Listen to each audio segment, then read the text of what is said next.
7 de la mañana, 44 minutos en toda la República Argentina. Esto es Hora 7 Radial. Estamos transitando parte de tu historia, esta historia que juntos hacemos cada mañana, como siempre lo digo, y mejor si lo hacemos y lo compartimos con amigos, porque de eso se trata este trabajo que hacemos de concientización a través de estos micrófonos. Yo le agradezco la deferencia que tiene el abogado, el doctor Emiliano Villazón, también es periodista, colega, así que muchísimas, pero muchísimas gracias por la deferencia. Emiliano Villazón, ¿cómo estás vos?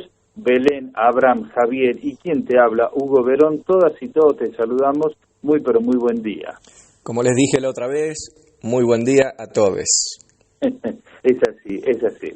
Emiliano, cada vez que ocurre algo que tenga que ver con el tema de la justicia, que es trascendental, yo siempre voy a la fuente, por lo tanto voy a ti para auxilio, para que eches un poquitito de luz.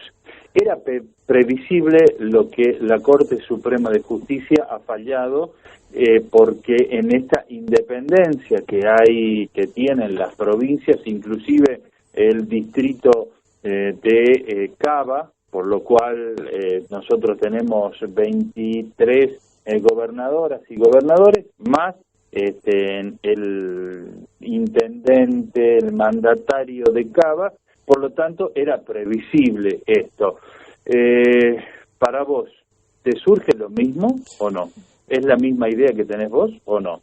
Voy a dar una respuesta más política que jurídica, porque la respuesta jurídica está al alcance de la mano y es una respuesta que está en los libros, y muchas veces esa respuesta jurídica no se plasma o no evidencia la realidad y lo que a veces los jueces denominan como algo de público y notorio conocimiento. Acá es de público y notorio conocimiento que estamos atravesando una etapa de la historia del mundo, no solamente de nuestro país ni de ese aglomerado urbano denominado AMBA, sino que de la historia del mundo, que amerita que cada una de las personas que vivimos en nuestra sociedad se involucre y tome la responsabilidad que le cabe. Si al almacenero de mi barrio le cabe la responsabilidad de saber, porque es una persona informada hasta donde puede hacerlo, porque se nutre de medios como los de ustedes y de la palabra que yo difundo a través de mi medio, si ese almacenero está consustanciado con la realidad y sabe que tiene que salir con barbijo, que tiene que atender con barbijo cuando vende 1 kilo de papas, si sabe que le tiene que decir a la persona que ingresa a su local, miren, más de 3 personas no pueden estar acá en el almacén, por favor retírese, mire, distánciese. Si esa persona está involucrada en lo que está atravesando nuestro país, y esa persona puede vivir en Salta, puede vivir en el Valle de la Luna, o capaz que tiene un almacén allá en San Juan, puede vivir en Bariloche, puede vivir en AMBA, mucho más le cabe a quien maneja prácticamente los destinos de las decisiones judiciales de nuestro país. ¿Y qué quiero decir con esto? Los miembros de la Corte se aprovecharon de la falta de actitud del presidente, porque cuando Alberto Fernández, el último 1 de marzo, miró hacia la Cámara y en su alocución como presidente de la Nación, el primer discurso que daba este año ante el Congreso Nacional, la apertura de sesiones ordinarias, y dijo, voy a pedirle a este Congreso que ejerza el control cruzado sobre el Poder Judicial, porque parece que este poder está fuera de los límites del sistema republicano, e inclusive dijo que no había forma de conseguir las declaraciones juradas de esos jueces que lo estaban viendo tranquilamente y a través de una sesión remota, no presencial, en su sala de reuniones. O sea, cuando Alberto dijo eso y después eso no se transformó en una acción concreta, si bien es cierto eso lleva tiempo porque pasa por el Congreso, él sabía que del otro lado lo estaban esperando con los cuchillos entre los dientes. Y entonces la primera oportunidad que tuvieron los cortesanos le hicieron una demostración de poder político, del poder político que ejercen. Pero fíjense ustedes cómo lo hicieron. Lo hicieron poniéndose en el papel de aquel que vive. Y voy a utilizar una terminología que para todos es conocida, que es la burbuja. Los 5 miembros de la Corte Suprema de Justicia de la Nación demostraron que están viviendo una burbuja respecto a la situación sanitaria. Porque la única referencia que hay, y les aclaro que yo me tomé el trabajo de leer las 91 hojas que componen el fallo de la Corte Suprema de Justicia de la Nación, en esta acción declarativa de inconstitucionalidad solicitada por el Gobierno de la Ciudad contra los decretos restrictivos dispuestos por el Gobierno Nacional respecto a lo que se conoce como la zona del AMBA, que en definitiva es una parte compartida entre la Ciudad Autónoma de Buenos Aires y 35 partidos, o sea, organizaciones municipales o jurisdicciones municipales de la provincia de Buenos Aires. Entonces, ¿qué hicieron los jueces de la Corte Suprema? Se apartaron de la realidad y dijeron, nosotros ahora, como nos preguntaron respecto a la competencia, si era competencia originaria, si la Corte se tenía que encargar o no se tenían que encargar de dirimir estas cuestiones, si Alberto Fernández en una situación de pandemia y gravedad sanitaria puede disponer medidas restrictivas a la circulación para evitar que haya una proliferación, como está viendo, de este virus que mata, absolutamente hay que entenderlo, es un virus peligrosísimo, no sabemos qué va a ser de la historia de la humanidad en el futuro, no sabemos cuántos vamos a quedar vivos, hay que tener en cuenta eso. Sin embargo, estos 5 personajes que están tranquilos en su casa, que dictan este fallo importantísimo para la historia argentina, porque como consecuencia de esto puede haber más o menos muertes, dicen, bueno, a mí el Gobierno Nacional no me explicó muy bien cómo era el tema che. Y yo me pregunto, ¿son pelotudos o son personas alienadas que viven en una burbuja y que no prenden un televisor, no escuchan una radio, no leen un diario? Es peligrosísimo si ese es el caso, porque estamos en manos de tipos que deciden los destinos de nuestras libertades y de nuestros patrimonios, y ahora cuestiones sanitarias de manera nacional, y son personas que están librados a la suerte de lo que le dicen los libros. Y entonces todos los argumentos vertidos, tanto por Rosenkrantz, que por ser presidente de este tribunal colegiado votó primero, Lorenzetti y Maqueda, y hasta ahí me quedo porque Maqueda aparentemente habría compartido el voto con Rosati, pero en la firma del documento no aparece, tampoco aparece Hayton de Nolasco, entonces voy a mencionar estos 3. Los 3 hacen referencia pura y exclusivamente a cuestiones que tienen que ver con la forma. Y dicen, el Estado Nacional no nos explicó a nosotros la gravedad de la situación y lo que significa abrir las escuelas. Sí. Perdón, sí. Emiliano. Y ahí te hago un paréntesis, porque no le explicó. Vos bien lo acabas de decir, parece que viven en una burbuja y ellos están aislados, o sea, y lo hicieron todo por teleconferencia, pero te dicen a vos que vayas a la escuela, o sea, en forma presencial, o sea, todo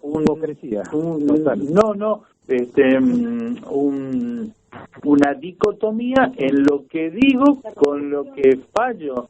O sea, totalmente irrisorio esto. Sí, es un absurdo y es el colmo de las contradicciones, pero aparte, y lo peligroso de esto, no es el juego de poderes, y no me estoy refiriendo a la interacción y el equilibrio que debe haber entre los poderes de una república. Estoy hablando del poder real, el poder económico, el poder que encarna Lorenzetti, el poder que encarna Rosenkrantz, que son 2 tipos pesados porque cada uno tiene aspiraciones, en el caso de Lorenzetti, inclusive aspiraciones políticas. Hace unos años se lo mencionó como posible candidato a presidente de la Nación.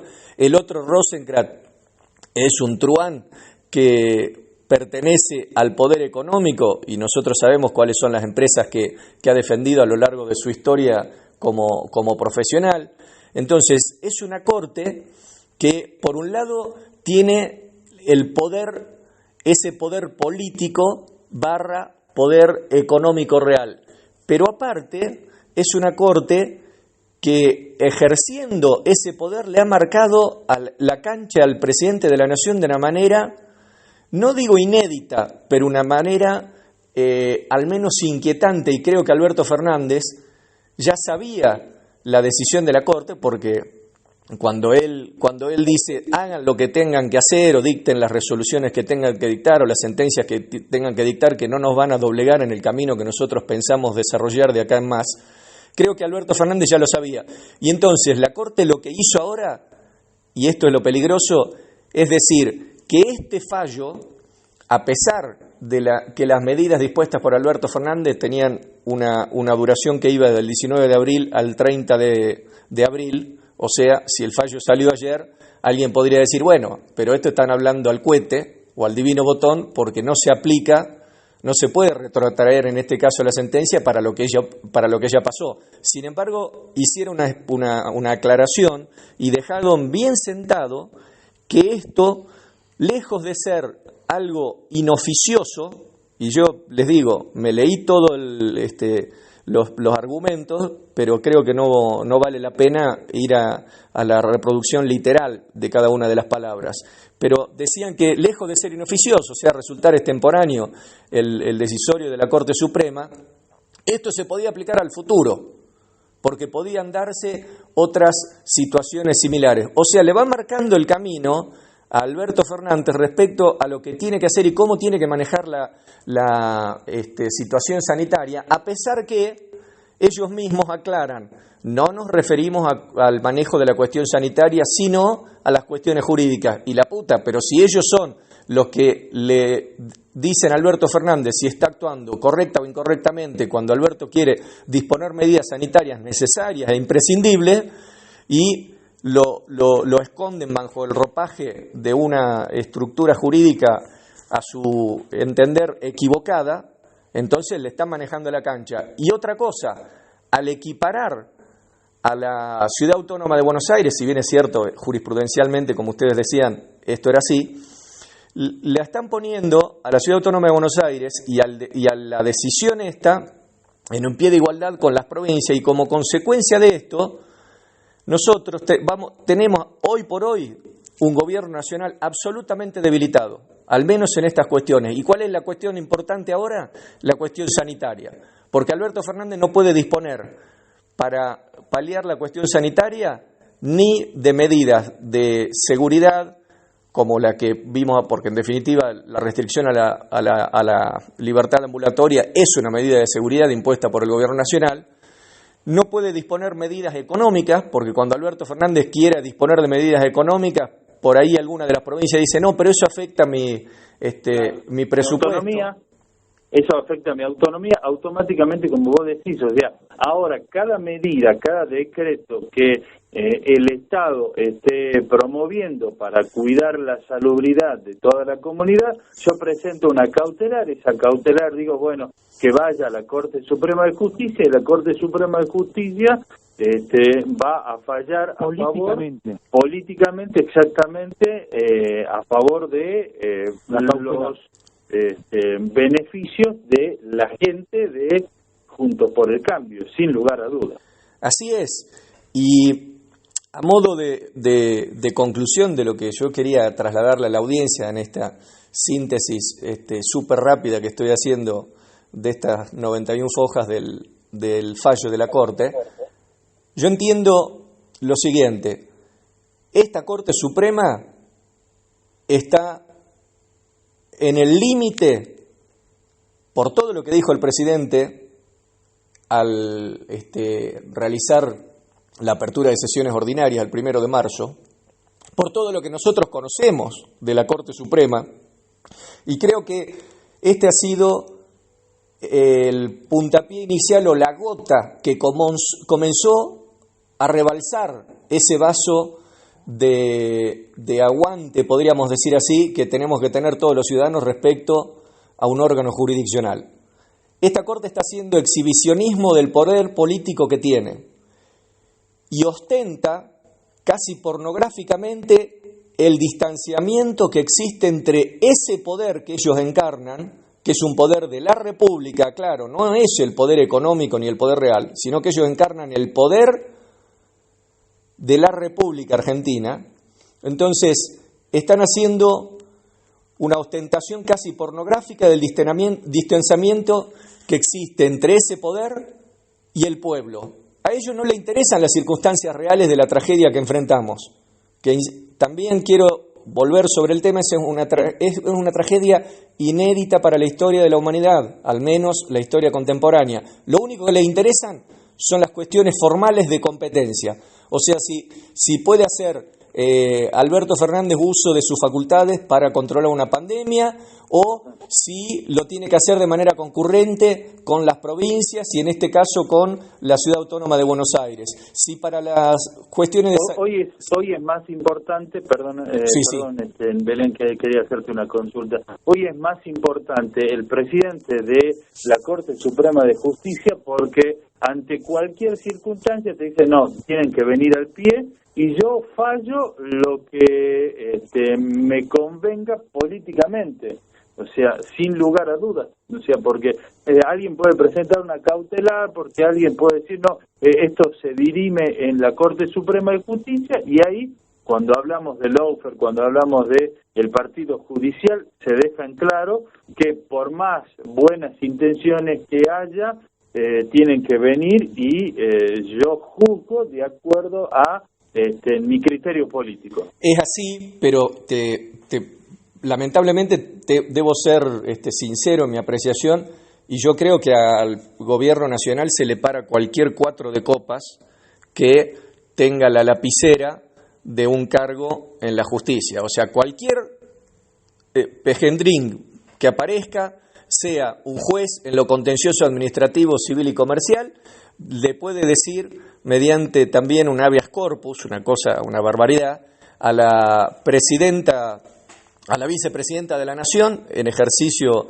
de la presidencia del Senado de la Nación, ustedes tienen que sesionar porque no puede ser que el Senado esté paralizado. O sea, cualquiera le puede decir cualquier cosa. Otro día se puede levantar uno y se pueden levantar 2 jueces y le pueden decir al gobierno nacional, esa declaración que ustedes habían hecho respecto a los servicios de la información y la comunicación, habitualmente conocidos como TICs, que abarca el servicio de telefonía móvil y fija, del servicio de internet y servicio de televisión por cable, y que ustedes lo habían declarado como servicio público, nosotros pensamos que no son servicios públicos. Entonces habilitamos a las empresas que en consecuencia puedan aumentar estos servicios cuando se les dé la gana, en esta situación que estamos viviendo. Y por último, lo que ya va marcando una serie concatenada de acontecimientos y que se han hecho públicos, al menos estos 3 de manera muy notoria, aparece esto de la Corte. Pero ¿por qué llegamos a esta situación? ¿Por qué llegamos a esta situación? Primero, porque la Corte Suprema de Justicia de la Nación es un poder y lo ejerce. Y entonces vos no podés tener una actitud de buenos modales con quien no está dispuesto a manejarse con buenos modales, sino defendiendo su kiosquito. Estos tipos están defendiendo sus kioscos y sus negocios y sus pertenencias políticas. Entonces, ¿cómo le va? Hola Belén, pero déjame terminar un segundito. Sí, Entonces, por último, Alberto Fernández es una persona, como él mismo se presenta, afín al diálogo, propensa al diálogo, y nosotros lo vemos como un tipo de buenos modales, un tipo que cuando le dijeron no tenés que extenderte en las conferencias esas que hacía Cristina, donde te explicaba todo Cristina de cara a la sociedad y hablaba, y entonces Alberto agarra y cada vez que habla 15 minutos, 10 minutos, porque le dijeron que eso estaba bien y que lo otro estaba mal. Entonces, Alberto Fernández tiene buenos modales aún cuando no es necesario, y esto se evidenció cuando hace unos días se comportó como un primer ministro y dijo que le iba a pedir al Congreso Nacional facultades para ejercer funciones del Poder Ejecutivo durante la actual pandemia. O sea, una cosa es que lo haga en el sistema de república parlamentaria que tiene la República Federal de Alemania, que lo haga la República Alemana, que lo haga Angela Merkel, que es primer ministro, no puede tomar las medidas porque ella no es jefa del Poder Ejecutivo, sino que lo que es una persona, es como un comisionado del Parlamento alemán. Pero Alberto Fernández no. Entonces, cuando Alberto Fernández da esas muestras de no tanta fortaleza política, los buitres que tiene al frente, entre los cuales se encuentran estos tipos, miembros de la Corte Suprema de Justicia de la Nación, agarran y le toman el brazo y se aprovechan de la situación. Totalmente. Le hago una consulta porque a todo esto hablamos de una Corte Suprema que hace poco más de un año anunció que iba a acompañar las medidas de las autoridades sanitarias, una Corte Suprema que se ve, por supuesto, incomodada con este proyecto, pidiendo que paguen ganancias los jueces. Y me pregunto yo si esta circunstancia, este fallo, puede tener alguna otra instancia en la que se pueda apelar o ya no, este fallo que avala la autonomía de la Ciudad de Buenos Aires. El máximo tribunal de apelación en este tipo de cuestiones es la Corte Suprema de Justicia de la Nación. Y como no existe una controversia entre un ciudadano común y el Estado, ya sea el Estado municipal, provincial o nacional, o sea, no hay posibilidad, a mi entender, de recurrir a alguna instancia internacional. Si la discusión fuese entre Emiliano Villazón y el Estado Nacional, debería esa discusión jurídica atravesar todas las instancias locales. Corte de Justicia de Salta la Corte de Justicia de Salta sería la máxima, digamos, primera instancia, segunda instancia, Corte de Justicia de Salta. Después, el recurso extraordinario me llevaría a mí hasta la Corte Suprema de Justicia de la Nación. Una vez agotadas las instancias locales, insisto, tratándose de un ciudadano, no en el caso que estamos viendo ahora, ese ciudadano podría recurrir a la Comisión Interamericana de Derechos Humanos y presentar allí la denuncia contra el Estado argentino. Algo que no se puede hacer ahora, porque el Estado argentino no puede denunciarse a sí mismo, porque el Estado son los tres poderes, el Ejecutivo, el Judicial y el Legislativo, o sea, el Congreso Nacional. Ahora bien, si hubiese, insisto, para terminar la explicación, si hubiese sido un ciudadano común, si la denuncia es aceptada por la Comisión Interamericana de Derechos Humanos, esa denuncia es girada a la Corte Interamericana de Derechos Humanos. Y esa Corte Interamericana de Derechos Humanos hace un juicio contra el Estado Nacional. ¿He sido claro en la explicación? Muy claro. Pero en este caso no se puede, porque acá hay una cuestión de competencia y no hay otro tribunal máximo o superior, claro. O superior a la Corte Suprema de Justicia de la Nación. Tal cual. Perfecto. Bueno, Emiliano, muchísimas, pero muchísimas gracias por desburrarnos y darnos luz en este tema. Gracias, y es la idea, tratar de iluminar a la mayor cantidad de personas posibles, siguiendo la terminología que acabas de utilizar y con la cual concuerdo. Perfecto. Mil gracias y estaremos en contacto nuevamente. Un abrazo, mi viejo. Saludos a todos. Un abrazo grande. Chau, chau. Ahí pasamos.